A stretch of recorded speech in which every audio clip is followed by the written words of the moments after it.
কার নামে পুজো হবে? আজ আমার মেয়ের জন্মদিন, ওর নামেই পুজো দিতে চাই। ওর নাম কুসুম সরকার, আপনি কুসুম সরকার নামে পুজো দিন। 1 মিনিট ঠাকুরমশাই, আমি চাই এই পুজোটা আমার নামে নয়, বরং আমার বাবার নামে হোক। আমার বাবার নাম শঙ্কর সরকার। কেন রে মা? কারণ তুমি শুধু আমার বাবা নও, তুমি আমার মাও। আমার জন্মদিনের দিন আমি শুধুমাত্র ঠাকুরের কাছে তোমার দীর্ঘায়ু আর সুস্থতা কামনা করি না। তোমার আয়ু বাড়াতে হলে যদি আমার আয়ু লাগে, আমি তাতেও রাজি। কি হলো বাবা, কি দেখছো? আমি যেটা চাই সেটা কি হবে না? ঠাকুরমশাই, আমার মা যেটা চাইছে সেটাই হবে। আপনি শঙ্কর সরকারের নামে পুজো করুন।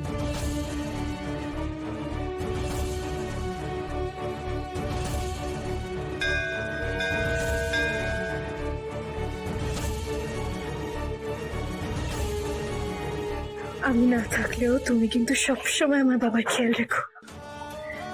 বাবাকে অনেক আয়ু দিও, অনেক আয়ু দিও, যাতে আমার ভাইয়ের মাথার উপর ছাতা হয়ে থাকতে পারে।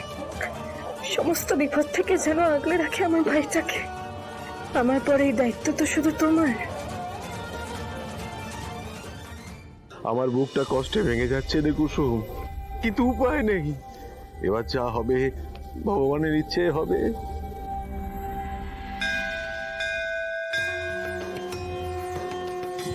এই পুজো শেষ হলো মা, এই নাও তোমার ডালা। বাবা, আমি একবার মন্দির প্রদক্ষিণ করে আসি। যা না।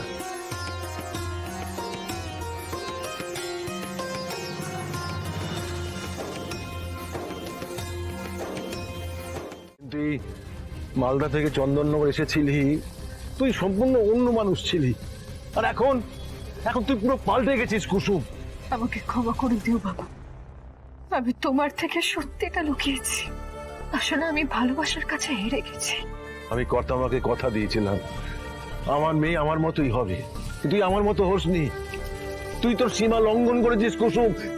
আমি চেয়েছিলাম তুই এই শহরে এলে ভালো ছেলে দেখে তোর সঙ্গে বিয়ে দেব, কিন্তু তুই বাড়ির কাজের লোক হয়ে গাঙ্গুলি বাড়ির বউ হতে চাইলি। তুই সামান্য ড্রাইভারের মেয়ে। ছি কুসুম, ছি।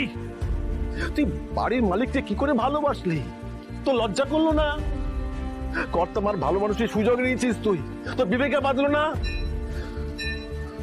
তুই যদি শুধু ভালোবাসতিস তাহলে হয়তো আমি তোকে গ্রামে পাঠিয়ে দিতাম, আয়ুষ বাবার থেকে তোকে আমি দূরে সরিয়ে দিতাম, কিন্তু তা তো না।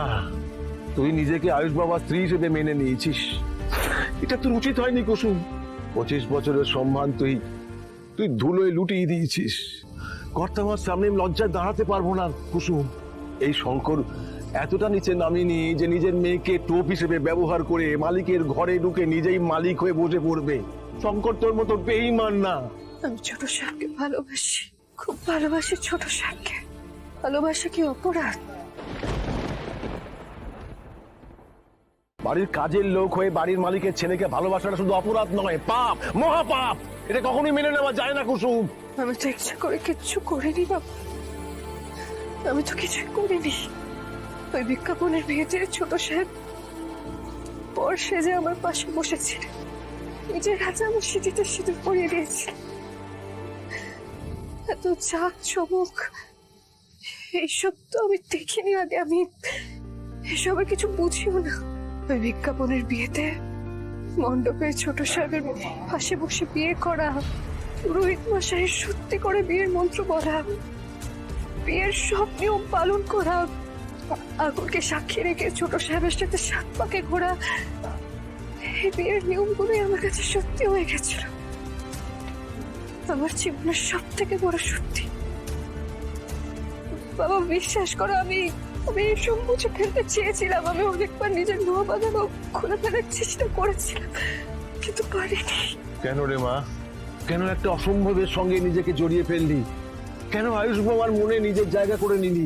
চাইনি তো, আমি তো কাউকে নিজের জীবনের সাথে জড়াতেই চাইনি। আমি তো এই সম্পর্কটাকে একতরফা পালন করছিলাম।